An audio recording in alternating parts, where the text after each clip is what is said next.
sera difficile de faire quelque chose de bien. Il te sera difficile de marcher dans la sainteté. Quand nous lisons Proverbe, Proverbe dit un peu de sommeil, un peu d'assouplissement. Un peu de repos pour dormir. Voilà la pauvreté qui se prononce comme un modèle. Aujourd'hui, tu marches dans la sainteté. Ne dis pas que la parole que j'ai hier là suffit. Aujourd'hui, je peux me reposer. Le repos que tu prends là, c'est une occasion que tu donnes au diable pour t'amener à chuter encore. Est-ce que tu me comprends? Les repos que tu prends. On ne peut pas prendre le temps de se reposer en disant aujourd'hui je ne prie pas. Je ne pousse pas prier par crainte, non. Mais la prière c'est notre respiration spirituelle. Ne dis pas qu'aujourd'hui je me repose, je lis pas la parole de Dieu. Mais tu as mangé. De la même façon que tu manges pour que ton corps soit fort, c'est de la même façon que tu dois manger la parole de Dieu pour nourrir ton esprit, pour devenir de plus en plus fort. Mais lorsque tu croises les mains, tu croises les bras, que non, je ne médite pas la parole aujourd'hui. Tu donnes l'occasion au diable. Tu donnes l'occasion au diable de faire des choses qui ne gardent pas. Est-ce que tu me comprends? Nous ne sommes pas obligés de rester dans le lit du repos. Bien-aimés dans le Seigneur, nous devons toujours faire la part des choses. La Bible dit qu'il y a un temps pour toutes choses. De même que tu dois manger, de même aussi tu dois lire la parole de Dieu. Ne dis pas que ce que je fais hier là suffit. Aujourd'hui je croise les mains. C'est ce qu'on appelle le lit du repos. Le lit du repos consiste à des fois de dire j'ai tellement servi Dieu. Maintenant je prends un peu du repos. Bien aimé, il n'y a pas de repos pour servir Dieu. On doit continuer à servir Dieu. Mais lorsque tu dis non, non, j'ai tellement, c'est comme si c'est toi qui, il y a l'unité de mesure. C'est comme si c'est toi qui fixes le temps de servir Dieu. La Bible parlant de David, David servit au dessein de Dieu à son temps.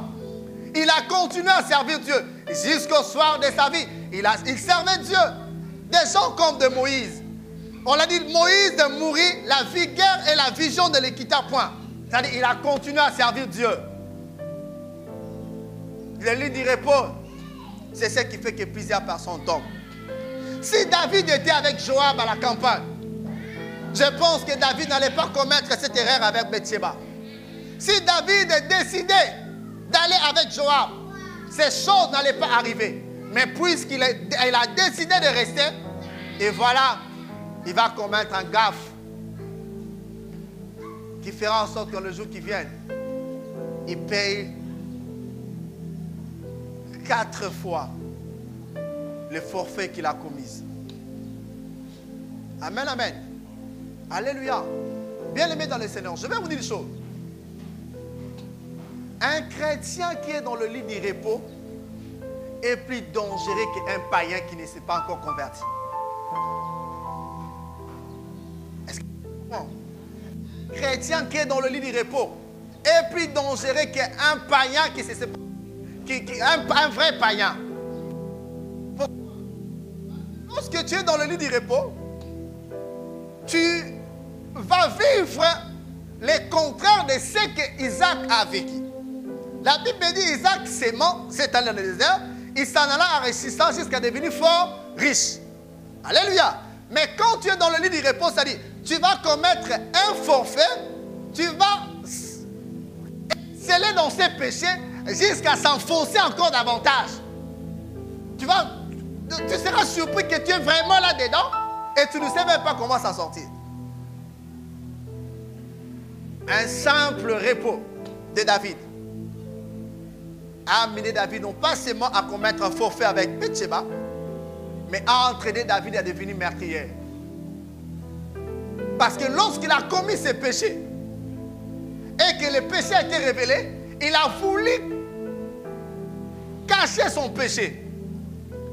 Et c'est ce qui l'a entraîné à tuer Iri. Et Dieu a dit, puisque tu as fait ça, tu payeras 4. 4 fois les péchés que tu as commis. Est-ce que quelqu'un me comprend? Mes frères et sœurs, Le lieu du repos a fait en sorte qu'une fille qui était très gentille, servait le Seigneur, mais commençait à fréquenter cet homme. Et puis il tombe avec cet homme. Et puis il se rend compte qu'il est enceinte. Elle est grosse. Il va chercher à avorter. Amen. Péché sur péché, ça va encore entraîner les péchés. Un chrétien qui est dans il répond serait qu'un païen. On n'a pas de repos pour servir Dieu. On n'a pas de repos pour lire la parole. On n'a pas le repos pour prier. Ce n'est pas un corvée, mais on doit prier. Ce n'est pas un corvée, mais on doit lire la parole de Dieu. Est-ce que quelqu'un me comprend?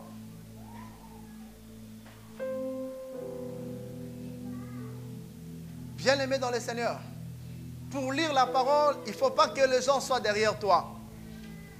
Proverbe dit, la fourmi, il dit, va vers la fourmi, paressez, considère ses voies et deviens sage, mais prépare à nettoyer sa nourriture. On n'a pas besoin que les gens soient derrière nous pour faire quelque chose. Et nous devons prier, nous devons lire la parole, nous devons servir Dieu pour maintenir le cap. Est-ce que quelqu'un me comprend?